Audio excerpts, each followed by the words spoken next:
ओम सूर्याय नमः। प्रिय भक्तों, आप सभी को मकर संक्रांति की बहुत बहुत शुभकामनाएं। आइए हम आपको सुनाते हैं मकर संक्रांति की कथा। आइए अब सुनते हैं मकर संक्रांति की ये कथा। श्रोताओं, कथा को अंत तक अवश्य सुने। यह कथा है एक ऐसे गांव की जो प्रकृति की गोद में था, पर समय की कसौटी पर अत्यंत कठोर था। जहाँ सूर्य अपनी स्वर्णिम आभा बिखेरता था, वहीं जीवन की धूप छांव में गरीबी घना अंधेरा अक्सर छिपकर वार करता था। इसी गांव की एक झोपड़ी में एक माँ रहती थी, यशोदा। नाम तो यशोदा था, पर जीवन में यश और सुख की किरणें मीलों दूर थी। उसकी गोद में एक छोटा सा लाल था, जिसकी भोली भाली आंखें संसार के सारे दुख दर्द से अनजान बस अपनी माँ की सुनी आंखों में ही अपना संसार पाती थी। जब कान्हा छोटा था, तब यशोदा की आंखें सिर्फ ममता से ही नहीं, एक अथाह पीड़ा से भी भरी रहती थी। उसका पति, जो कि गांव का एक मेहनती किसान था, एक भयानक बीमारी की भेंट चढ़ गया था। सब कुछ लुट गया था, खेत खलिहान, घर बार, सब कुछ बचा था तो एक टूटा फूटा आशियाना और कान्हा की किलकारियां, जो उसकी हर सांस का आधार थी। यशोदा ने अपनी टूटी हुई चूड़ियों के साथ अपने सारे सपनों को भी तोड़ दिया था। अब उसका एक ही सपना था, अपने कान्हा को भरपेट भोजन देना, उसे सर्दी से बचाना और उसे एक ऐसा जीवन देना जो उसने कभी सोचा भी नहीं था। पर यह कितना मुश्किल था। हर दिन एक नई चुनौती लेकर आता था। सुबह का सूरज उगता और यशोदा जर्जर शरीर को घसीटती हुई खेतों की ओर चल पड़ती। दूसरों के खेतों में मजदूरी करती, पत्तों को बीनती, लकड़ियां काटती, बस इस उम्मीद में कि शाम को 2 रोटी का इंतजाम हो जाए। उसकी हथेलियों पर छाले पड़ गए थे, पीठ दर्द से ऐंठ जाती थी, पर उसके होठों पर कभी भी शिकायत नहीं आई। वो जानती थी, अगर वह टूट गई तो कान्हा का क्या होगा। उसका कान्हा, जो दिन भर मिट्टी में खेलता, अपनी माँ के आने का इंतजार करता रहता।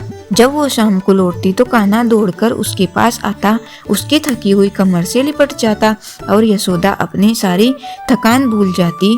उसकी आंखों से आंसू बहने लगते, खुशी के, दर्द के और एक अनकहे संघर्ष के। मेरा कान्हा, मेरा लाल। वो उसे अपनी छाती से लगा लेती और उस पल में ऐसा लगता मानो उसने दुनिया का सारा दुख पा लिया हो। सर्दी का मौसम आ गया था। हड्डियों को कपा देने वाली ठंडी हवाएं झोपड़ी के अंदर छेद से अंदर आती। रातें इतनी लंबी और सर्द होती कि यशोदा सारी रात कान्हा को अपनी छाती से चिपकाए रहती, अपनी फटी पुरानी साड़ी से उसे ढकने की कोशिश करती। कभी कभी कान्हा ठंड से कांप जाता और उसकी छोटी सी नाक बहने लगती। यशोदा उसे अपनी सांसों की गर्मी देती, अपने हाथों से उसकी नाक पोंछती और मन ही मन भगवान से प्रार्थना करती, भगवान मेरे कान्हा को बचाना, मुझे चाहे जो भी कष्ट दे दो, पर मेरे लाल को बचाना। उसकी उम्मीद से आंसुओं की धारा बहने लगती। वह गरीबी, वह बेबसी जैसे कोई दैत्य बनकर उसे हर पल निगले जा रही तो, पर उसकी आस्था, उसका विश्वास, वो कभी कम नहीं हुआ। वह जानती थी कि उसके प्रभु, उसके ईश्वर कहीं ना कहीं उसकी सुन रहे होंगे। अब मकर संक्रांति का पर्व आने वाला था। गांव में हलचल बढ़ गई थी। बच्चे उत्साह से उछल रहे थे। महिलाएं तिल गुड़ कर लड्डू बनाने की तैयारी में जुटी हुई थी। हर घर में खुशबू फैल रही थी। यशोदा की झोपड़ी में वही उदासी पसरी थी। उसके पास माँ ना तिल थे, ना गुड़, ना तो पूजा के लिए कोई नया वस्त्र था और ना ही दान करने के लिए कुछ भी। उसने खिड़की से देखा, गांव की स्त्रियां अपनी नई साड़ियां पहने सिर पर तिल गुड़ की पोटलियां लिए नदी की ओर जा रही थी। उनका हर्ष, उनका उल्लास यशोदा के दिल में एक गहरी टीस उठा रहा। मेरे प्रभु, क्या इस बार मैं भी अपने कान्हा के साथ इस महापर्व से वंचित रहूंगी? उसकी आंखों से आंसुओं की बूंदें टपकने लगी। वो कितनी मजबूर थी, उसके हाथ खाली थे। कान्हा, जो अपनी माँ की गोद में बैठा था, उसने यशोदा की आंख में आंसू देख लिए। माँ, क्यों रो रही हो? उसकी छोटी उंगली ने यशोदा के गाल पर गिरे आंसू पोंछने की कोशिश की। गांव में सब लड्डू बना रहे हैं, हमें भी लड्डू मिलेंगे ना माँ? उस मासूम सवाल ने यशोदा के दिल को चीर दिया। वो उसे क्या जवाब देती?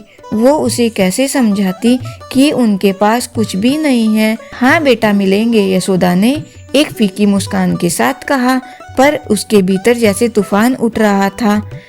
कैसे मिलेंगे? कहाँ से लाऊंगी लड्डू? मेरे कान्हा को खुश करने के लिए भी मेरे पास कुछ नहीं। वो झोपड़ी के कोने में जाकर बैठ गई और अपनी सारी पीड़ा को अपने अंदर समेटने की कोशिश करने लगी। उसने आंखें बंद कर ली और उसके सामने कान्हा का भूखा चेहरा तैरने लगा। उसका मन तड़प उठा। उसी पल उसकी नज़र झोपड़ी के एक पुराने मटके पर पड़ी। वह मटका बरसों से ऐसे ही पड़ा था, खाली। कभी कभी वो उसमें पानी भरती, पर ज़्यादातर वो यूं ही धूल भाग रहा था। न जाने क्यों उसके मन में आया कि एक बार उसे देखे। उसने हाथ बढ़ाया, मटके को टटोला और उसकी उंगलियों को कुछ महसूस हुआ। एक छोटी सी पोटली कांपते हाथों से उसे बाहर निकाला। यह एक पुरानी मैली कुचैली कपड़े की पोटली थी। उसने उसे खोला और उसकी आंखें विस्मय से फैल गई। अंदर थोड़ी सी तिल और गुड़ के कुछ छोटे टुकड़े थे। यह वही गुड़ और तिल था जो पति ने अपनी आखिरी फसल के समय बचाया था, यह सोचकर कि अगले साल मकर संक्रांति पर वे लड्डू बनाएंगे। पर वह अगले साल कभी आया ही नहीं। यशोदा ने उन तिल और गुड़ को अपनी हथेलियों में लिया। वे बहुत थोड़े थे, बस एक मुट्ठी भर तिल और 2-3 गुड़ के टुकड़े। किसी को दान देने के लिए यह ना के बराबर था। गांव के लोग जहां भर भर के दान करते, वहां उसका यह थोड़ा सा तिल गुड़ क्या मायने रखता। यह यशोदा की आंखों में एक नई चमक आई। प्रभु मेरे पास यही है, मेरा सर्वस्व, मेरा मान, मेरा अभिमान, मेरा प्रेम। मैं इसे ही तुम्हें अर्पित करती हूँ। यह मेरा कान्हा, मेरा जीवन। उसने उन तिल और गुड़ को अपनी छाती से लगा लिया। उसके आंसुओं से वे भीग गए। यह आंसू सिर्फ दुख के नहीं बल्कि एक अदम्य श्रद्धा के थे, एक अटूट विश्वास के थे कि उसका प्रभु कभी उसे अकेला नहीं छोड़ेगा। उसने कान्हा को उठाया, उसे गोद में लिया। आज हम भी दान करेंगे। कान्हा की आंखों में चमक आ गई। लड्डू, उसने खुशी से कहा। यशोदा मुस्कुराई, एक ऐसी मुस्कान जो आंसुओं से भीगी हुई थी, पर उसमें एक अटल विश्वास था। उसने सिर पर उस थोड़ी सी पोटली को रखा और नदी की ओर चल पड़ी। नदी के घाट पर भीड़ थी। स्त्रियां स्नान कर रही थी, सूर्य देव को अर्घ्य दे रही थी। ओम सूर्य नमः की ध्वनि वातावरण में गूंज रही थी। यशोदा ने अपनी टूटी फूटी साड़ी में कान्हा को गोद में लिए एक कोने में खड़ी होकर उस दृश्य को देखा। उसकी आंखें भर आई।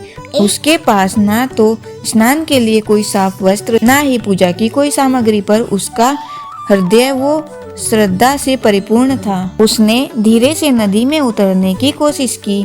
ठंडा पानी उसके पैरों को भेद रहा था, पर उसे कुछ महसूस नहीं हुआ। कान्हा उसकी गोद में सिमटा हुआ था। माँ, पानी ठंडा है, उसने फुसफुसाया। नहीं बेटा, यह तो माँ गंगा का आशीर्वाद है, यशोदा ने कहा और अपनी आंखों में उमड़ते आंसुओं को रोकते हुए उसने सूर्य देव की ओर देखा। उसने कांपते हाथों से अपने तिल गुड़ की पोटली खोली। एक मुट्ठी तिल और गुड़, बस इतना ही।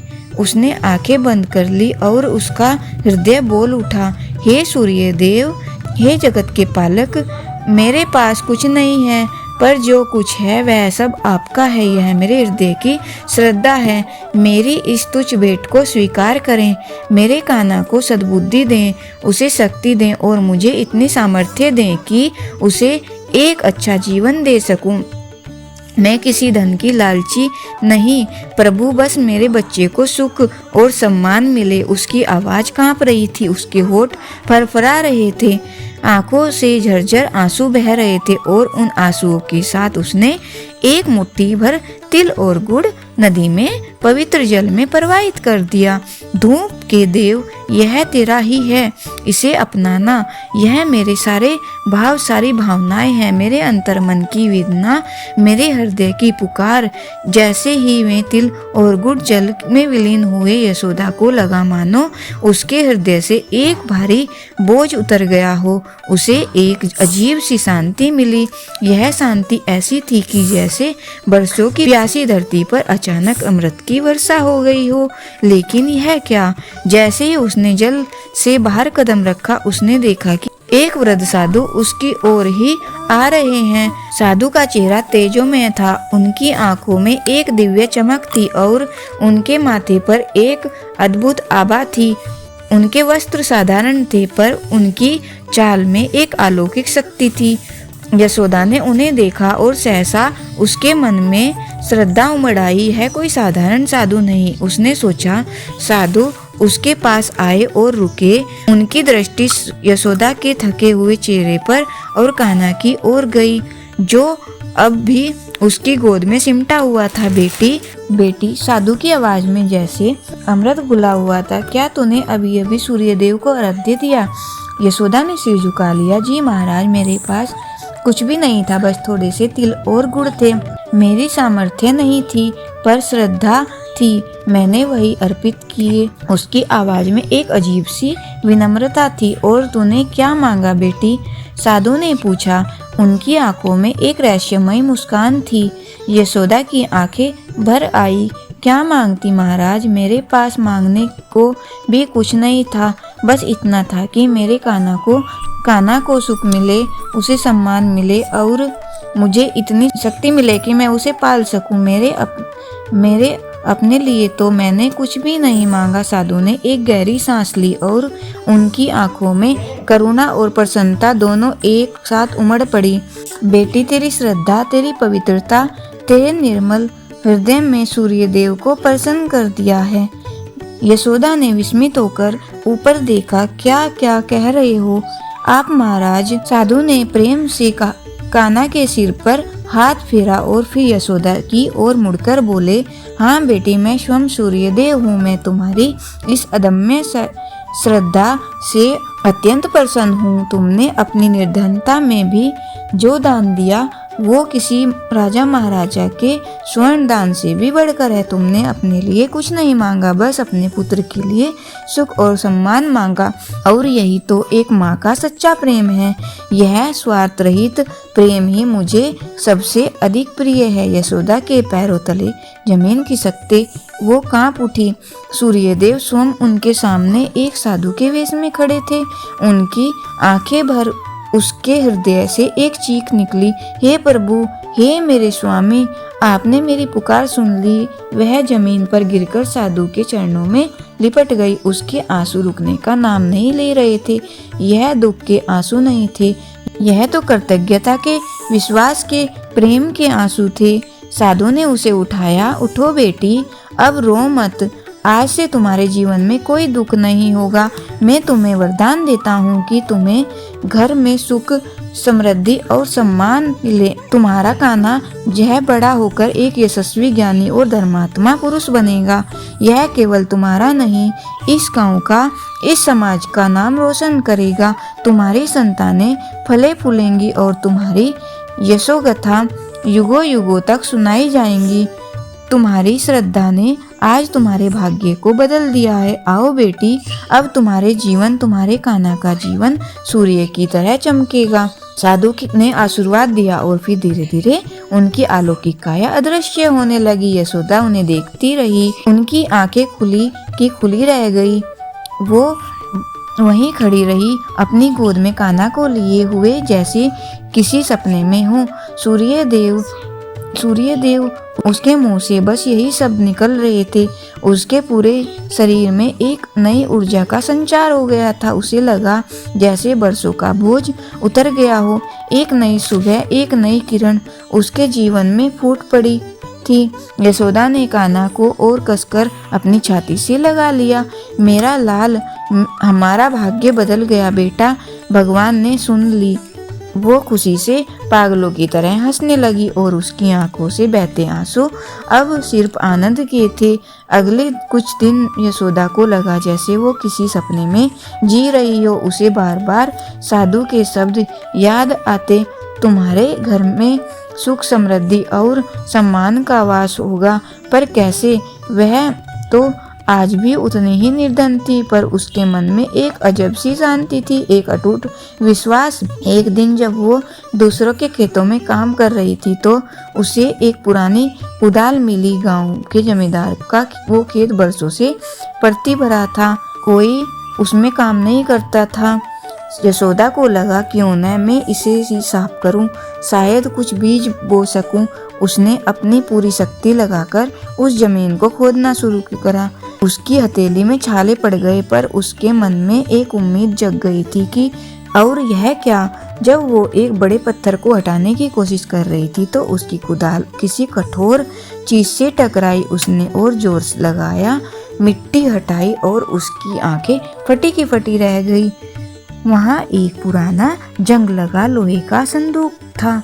उसने अपने हाथों से मिट्टी हटाई, संदूक को खोला और उसमें पुराने सिक्के और कुछ स्वर्ण मुद्राएं चमक रही थी।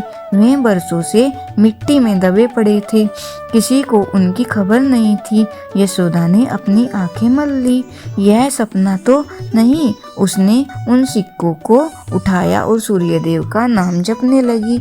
यह वही संदूक था जिसे गांव के एक पुराने साहूकार ने अपनी मौत से पहले किसी को बताए बिना यहीं गाड़ दिया था।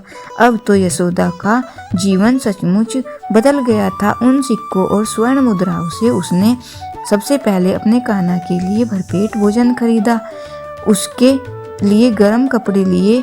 फिर उसने अपनी झोपड़ी की मरम्मत कराई, उसे एक छोटे से घर में बदल दिया।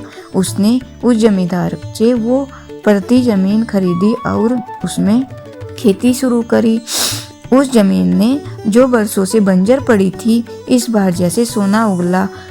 फसल इतनी अच्छी हुई कि पूरे गांव में उसकी चर्चा होने लगी। यशोदा अब निर्धन नहीं थी, पर उसने अपनी नम्रता और श्रद्धा कभी नहीं छोड़ी। वह जानती थी कि यह सब सूर्यदेव का आशीर्वाद था। उसने अपने आस पड़ोस के गरीबों की मदद करना शुरू की। जो स्त्रियां पहले से उसे हीन दृष्टि से देखती, वे अब उससे सम्मान पूर्वक बात करती थी, उसकी सलाह लेती थी। यशोदा ने जीवन भर सुख और सम्मान पाया। उसके घर में कभी अन्न की कमी नहीं हुई, कभी खुशियों की कमी नहीं हुई। वो हमेशा विनम्र रही और दान पुण्य करती रही। उसकी कथा गांव-गांव फैल गई। लोग उसे पुण्य आत्मा माँ कहकर पुकारते थे। जब वह वृद्धा हुई तो उसके चेहरे पर एक दिव्य शांति थी, एक संतुष्टि थी। उसका कहना, उसके नाती पोते सभी उसे प्यार और सम्मान देते थे। यह कथा आज भी उस गांव की हवाओं में गूंजती है, हर मकर संक्रांति पर सुनाई जाती है और लोगों के दिलों में आस्था की एक नई किरण जगाती है। जय सूर्यदेव, जय माँ यशोदा की ध्वनि से पूरा वातावरण गूंज उठता है। कितनी अजीब है ना यह दुनिया। जब यशोदा अकेली थी तब लोग उससे आंखें चुराते थे। आज जब वो समृद्धि से भरी हुई थी तो सब उसके गुणगान गाते थे। धर्मराज जी की पहली कहानी के अनुसार एक बार दो सेठानियां थी। एक के घर में धन बहुत था लेकिन वह कंजूस थी। दूसरी के पास धन थोड़ा कम था लेकिन मन से वह बहुत दयालु थी और दानी थी। रोज सवेरे उठती, गंगा स्नान करती, तुलसी माता, बड़ पीपल सींचने, भगवान के मंदिर जाकर पूजा किया करती। फिर धर्मराज जी और सूर्य भगवान की कहानी सुनती, भगवान को भोग लगाकर अतिथि को जिमाती, गायें कुत्ते के लिए ग्रास निकालती। दूसरी सेठानी इस धर्मात्मा सेठानी को देखकर हंसा करती और कहती, पता नहीं दिन भर क्या करती रहती है। कुछ समय बीतने पर दोनों सेठानियों को भगवान का बुलावा आया। तब धर्मात्मा सेठानी के लिए तो यमराज जी ने विमान भेजा लेकिन दूसरी को दूत मारते हुए ही ले गए। रास्ते में सेठानी बोली, मुझे भूख लगी है। तब दूत कहने लगे, किसी को खाने को कुछ दिया होगा तो मिलेगा। फिर सेठानी को प्यास लगने लगी। दूत बोले, किसी को पानी पिलाया होगा तभी मिलेगा। अब रास्ते में उसे कांटे चुभने लगे, गर्मी लगने लगी, तब भी उसे घसीटते हुए ही ले गए, उसे कुछ भी नहीं दिया। अब सेठानी बड़ा पछताने लगी कि सब कुछ होते हुए भी उसने अपने जीवन में कभी धर्मदान पुण्य नहीं किया। इतने में ही यमराज जी का दरबार आया और उसने देखा वह धर्मात्मा सेठानी धर्मराज जी के पास सिंहासन पर बैठी हुई थी। उधर दूसरी सेठानी को तपते हुए कुंड में डाल दिया गया। अब सेठानी यमराज जी से बोली, मुझे केवल 1.25 पहर का जीवन दे दो, मैं आकर दंड भोग लूंगी। यमराज जी बोले, ठीक है। सेठानी के शरीर में वापस प्राण डाल दिए गए। फिर मृत्यु लोक में आते ही पंडितों को बुलाकर उस कंजूस सेठानी ने धर्मराज जी की कथा सुनी और सब तरह के दान धर्म किया। इतने में 1.25 पहर का समय पूरा हो गया। अब की बार विमान आया उसे लेने और 1.25 पहर के दान धर्म से सेठानी को भी अब स्वर्ग मिल गया।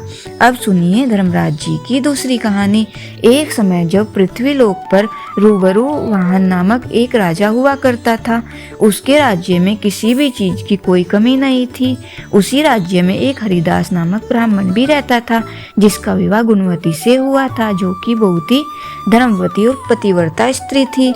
गुणवती ने अपना पूरा जीवन सभी देवी देवताओं की उपासना में लगा दिया और वह सभी प्रकार के व्रत भी करती थी, दान धर्म भी खूब किया करती थी।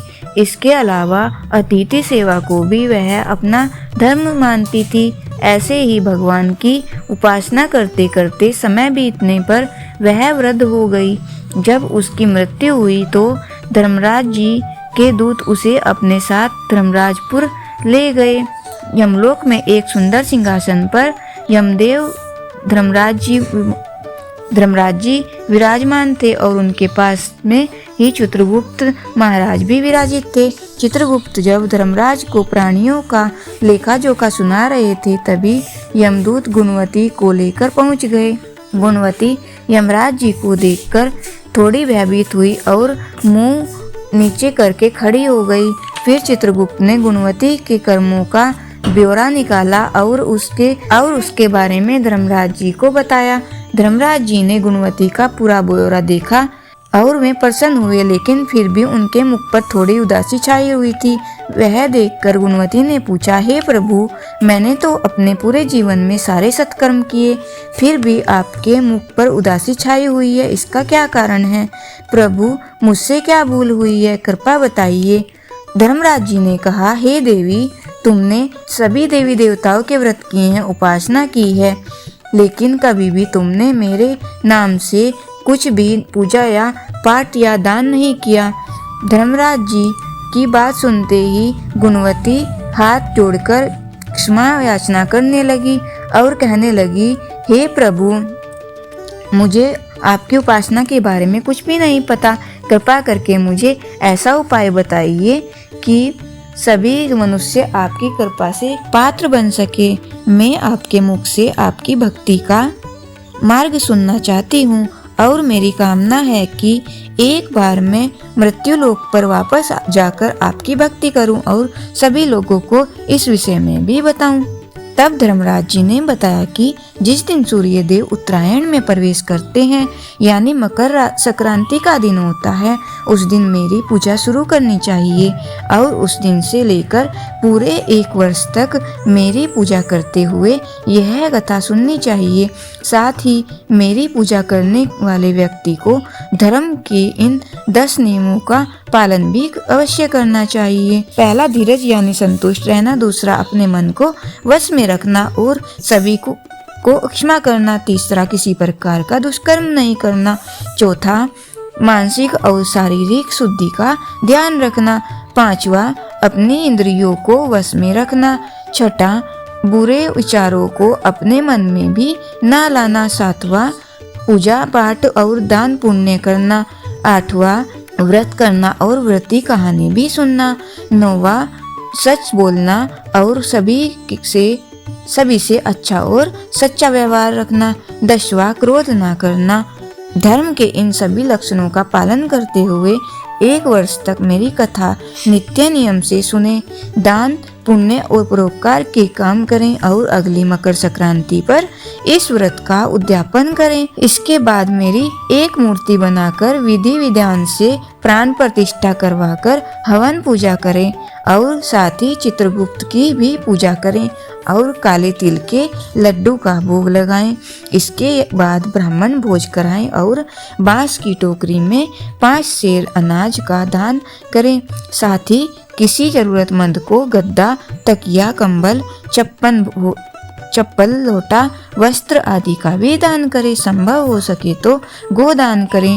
धर्मराज जी से व्रत की पूरी कथा और महिमा सुनकर गुणवती ने पुनः धर्मराज जी से प्रार्थना की, हे प्रभु, मुझे एक बार फिर से मृत्युलोक में जाने दीजिए, जिससे मैं भी आपका यह पावन व्रत कर सकूं। साथ ही इस व्रत का प्रचार भी लोगों में कर सकूं। इस पर यमराज जी ने गुणवती को धरती लोक पर फिर से जाने दिया। धरती पर वापस आकर गुणवती ने धर्मराज जी द्वारा बताए गए व्रत के बारे में अपने पति को बताया। मकर संक्रांति आते ही गुणवती ने और उसके पति ने इस व्रत को रखना शुरू कर दिया और इसी व्रत के प्रभाव से उन पर धर्मराज जी की कृपा हुई और अंत में उन्हें मोक्ष की प्राप्ति हुई। ये थी धर्मराज जी की कथा। सभी प्रेम से बोलिए धर्मराज जी की जय।